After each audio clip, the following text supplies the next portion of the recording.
Hello friends, my name is Dev. Welcome to my YouTube channel history special. दोस्तों करते हैं start आज का टॉपिक इंडियन फ्यूडलिज्म यानी भारतीय सामंतवाद। दोस्तों भारतीय सामंतवाद को समझने से पहले हमें समझना होगा कि सामंतवाद क्या होता है।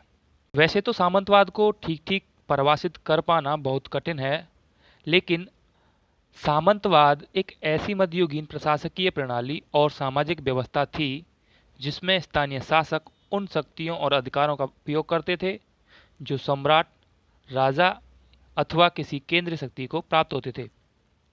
सामाजिक दृष्टि से प्रमुखतः समाज दो वर्गों में बटा था।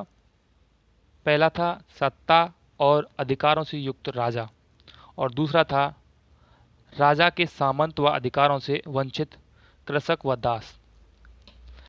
इस सामंतवाद के तीन प्रमुख तत्व थे: जागीर, संप्रभुता और संरक्षण। कानूनी रूप से राजा या सम्राट भूमि का स्वामी था। समस्त भूमि विविध श्रेणी के स्वामित्व के सामंतों में और वीर सैनिकों में विभक्त थी। भूमि धन और संपत्ति का साधन समझी जाती थी।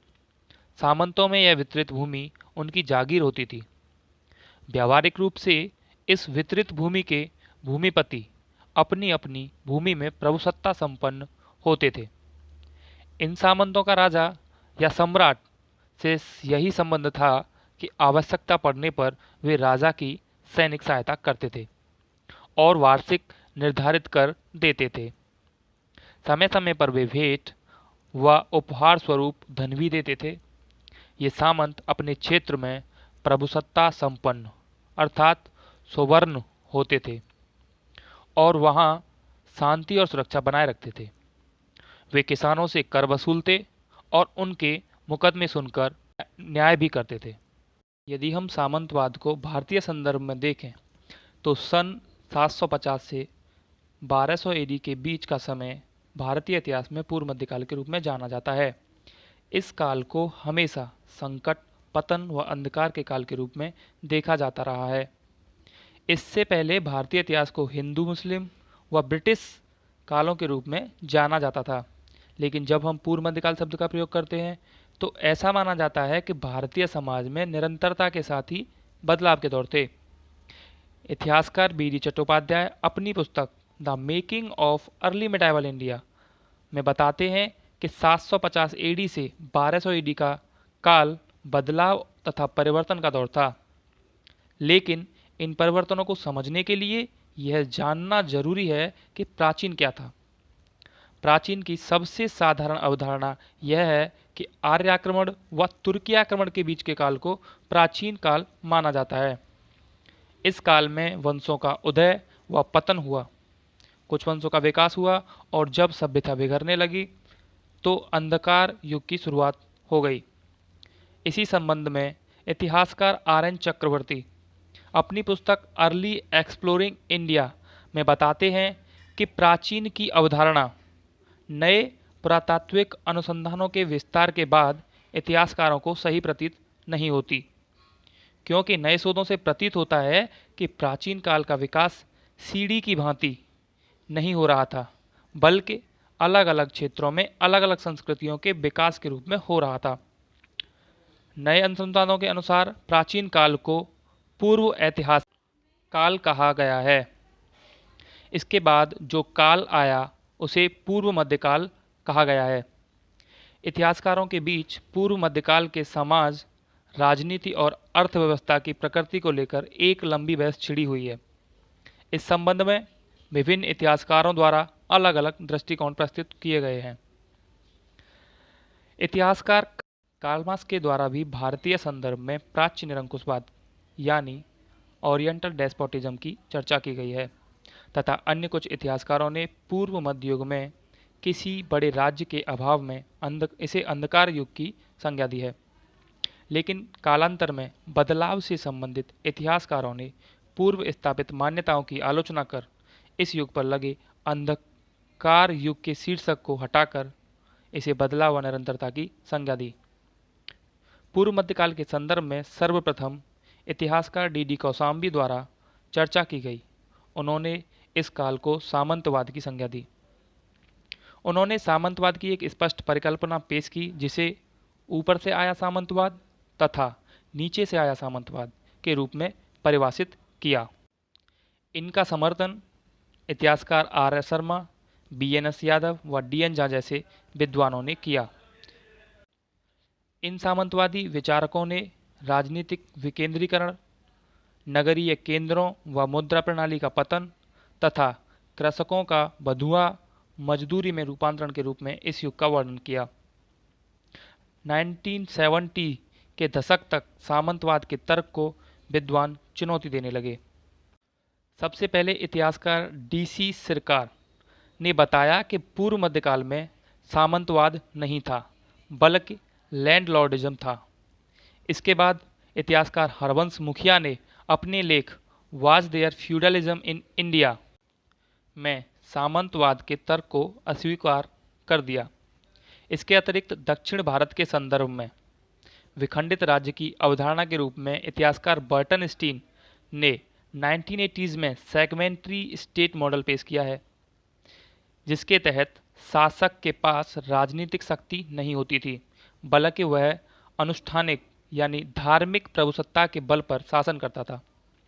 पूर्व मध्य युग के संदर्भ में नई अवधारणा के रूप में इतिहासकार हरमन कुलके व बी.डी. चट्टोपाध्याय ने इंटीग्रेटिव मॉडल की बात की है, जिसके तहत पूर्व मध्यकाल में नगरों के पतन की अपेक्षा क्षेत्रीय राज्यों की स्थापना एवं विस्तार हुआ। 1960s के दशक में पूर्व मध्यकाल के संदर्भ में इतिहासकार आर.एस. शर्मा ने भारतीय सामंतवाद के संदर्भ में अपनी परिकल्पना को आगे बढ़ाया। उनके अनुसार इस युग के सामाजिक आर्थिक परिवर्तन भारतीय समाज में देखे गए, जिन्हें वे भूदान से जोड़ते हैं। इनका मानना था कि भूमि अनुदान की वजह से सामंतवाद की शुरुआत हुई। उनके विचार में आरंभिक अनुदान का स्वरूप धार्मिक था, किंतु जब गुप्तोत्तर काल में वाणिज्य, व्यापार व मुद्रा अर्थव्यवस्था का पतन हुआ तो फिर बड़ी संख्या में धार्मिक अनुदान दिए जाने लगे, जिसके परिणाम स्वरूप मध्यस्थों का उदय हो रहा था व किसानों का शोषण हो रहा था। इतिहासकार आर.एस. शर्मा के अनुसार भारत में एक विशिष्ट आर्थिक, सामाजिक व राजनीतिक संरचना कायम हुई, जिसके तहत राजनीतिक शक्ति का विकेंद्रीकरण हुआ, व्यापार, शहरीकरण व मुद्रा अर्थव्यवस्था का पतन तथा क्षेत्रीय व ग्रामीण आत्मनिर्भर अर्थव्यवस्था का विकास व एक मध्यस्थ वर्ग की उत्पत्ति व किसानों का शोषण हुआ। सामाजिक क्षेत्र में कायस्थ एवं मेहतर नामक नई जातियों का उदय हुआ। इतिहासकार बी.एन.एस. यादव ने अपने लेख society and culture in north India in the 12th century में आर.एस. शर्मा की भारतीय सामंतवाद की परिकल्पना यानी अवधारणा का समर्थन करते हुए कहा कि सामंतवाद एक महत्वपूर्ण कड़ी थी जो 600 एडी के बाद लगातार बढ़ा। वे मार्क लॉक व मैक्स वेबर की परिकल्पना से प्रभावित नजर आते हैं। वे कहते हैं कि इस युग में राज्यों में एकजुटता, राजनीतिक एकता व स्थिरता की कमी थी, इसलिए वे इस युग को सामंत युग कहते हैं। वहीं इतिहासकार डी.एन. झा अपने लेख द फ्यूडल ऑर्डर में पूर्व मध्यकाल में कलयुग संकट व्याप्त होने की बात करते हैं, जहां इतिहासकार आर.एस. शर्मा का तर्क है कि इसी संकट की वजह से भूमि अनुदान की शुरुआत की गई। शर्मा अपने मत की पुष्टि करते हुए कहते हैं कि कलयुग संकट की वजह से लोग वर्णक्रम का पालन नहीं करने के साथ साथ कर आदि देने से मना कर रहे थे, जिससे राजा ने भूमि अनुदान देकर ब्राह्मणों से छोटे छोटे क्षेत्रों पर नियंत्रण करना व वर्णक्रम का पालन कराना ज़्यादा आसान पाया। लेकिन इतिहासकार बी.पी. साहू का तर्क है कि 1000 एडी के आसपास उड़ीसा, दक्कन व दक्षिण के अभिलेख में कली शब्द बार बार प्रयोग हुआ। बी.पी. साहू बताते हैं कि इसका इस्तेमाल संकट के लिए नहीं बल्कि एक रूपक की भांति किया गया। साथ ही यह संकट का काल नहीं था बल्कि गतिशीलता का काल था। इस समय पूर्व ऐतिहासिक शहरीकरण शिखर पर था। कृषि का विस्तार हो रहा था। नए वंश उभर कर आ रहे थे। वहीं हम देखते हैं कि आर एस शर्मा की भारतीय सामंतवाद की अवधारणा की आलोचना इतिहासकार डीसी सिरकार, बीडी चट्टोपाध्याय, हरवंश मुखिया, हरमान कुलके व बीपी साहू जैसे विद्वानों ने की। इस क्रम में आर एस शर्मा के तर्क को 1966 में डीसी सरकार ने अपने लेख landlordism and tendency in ancient and early medieval India में सबसे पहले चुनौती दी। डीसी सरकार के अनुसार पूर्व मध्य युग में लैंडलॉर्डिज्म था, ना कि सामंतवाद, अर्थात भूमालिकों का प्रभुत्व था। वे भारत की तुलना यूरोप से करते हुए बताते हैं कि जो कर्तव्य यूरोप में किसानों पर थोपे जाते थे, वैसी ही स्थिति भारत में नहीं थी।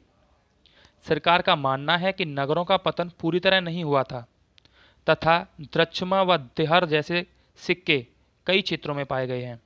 लेकिन इतिहासकार आर एस शर्मा डीसी सरकार के मत के लिए नगर एवं सिक्के मौजूद थे से सहमत हैं। वहीं उनका मानना है कि ये नगर और सिक्के अर्थव्यवस्था को चलाने के लिए पर्याप्त नहीं थे। इसी के फलस्वरूप अर्थव्यवस्था का पतन हुआ। इधर इतिहासकार हरवंश मुखिया बताते हैं कि पूर्व मध्य में सामंतवाद नहीं था। वे यूरोप से तुलना कर बताते हैं कि भारत का स्वतंत्र कृषक समाज यूरोप के कृषक समाज से काफ़ी भिन्न था।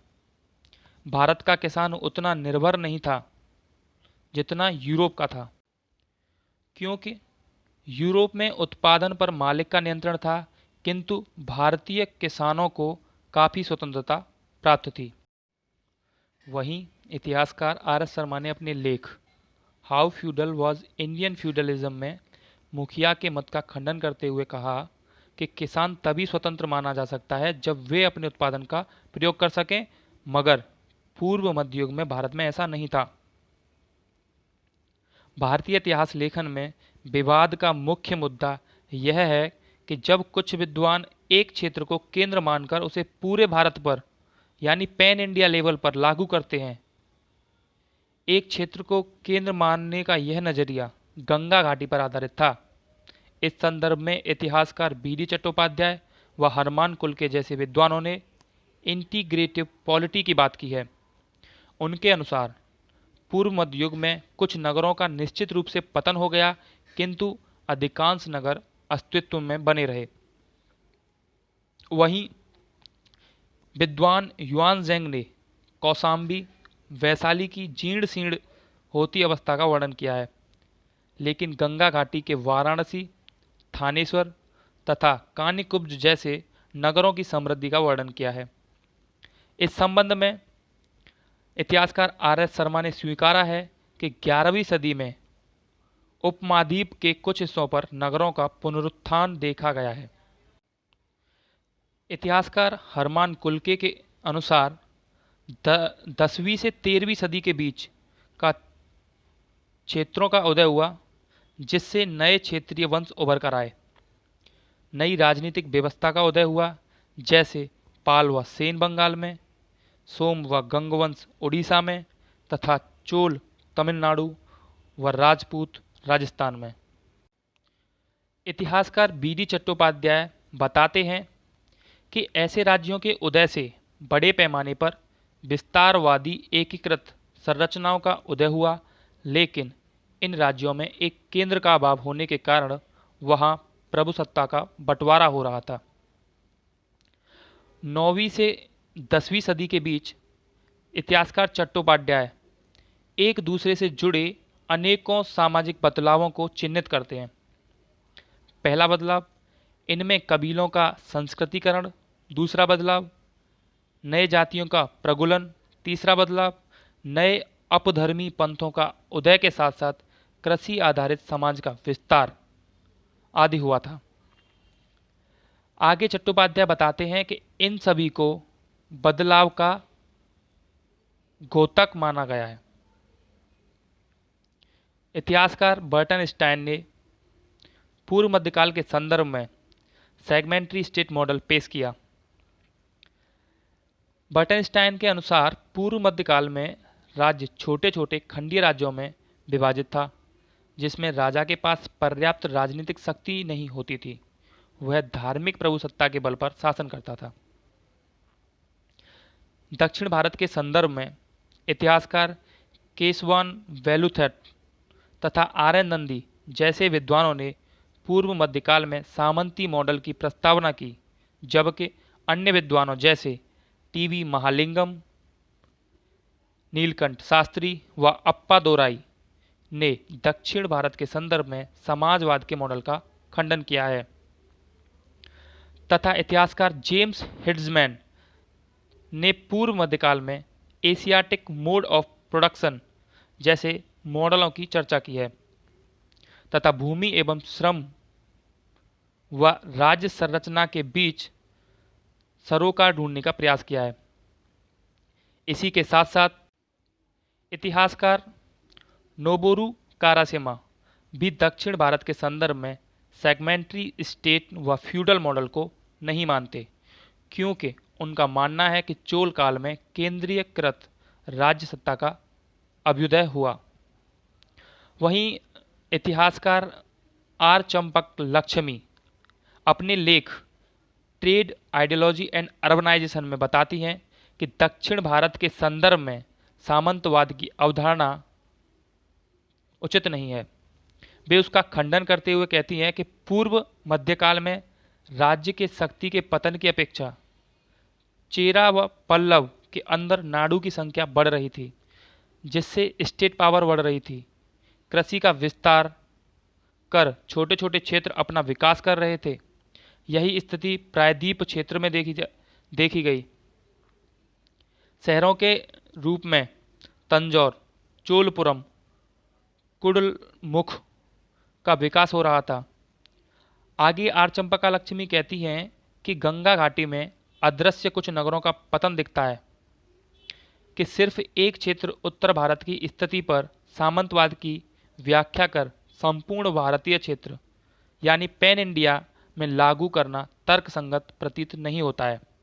अंततः हम निष्कर्ष की ओर आगे बढ़ते हैं और देखते हैं कि भारत पूरी तरह से सामंतवादी नहीं था, बल्कि इसमें सामंतवाद के कुछ लक्षण मौजूद थे।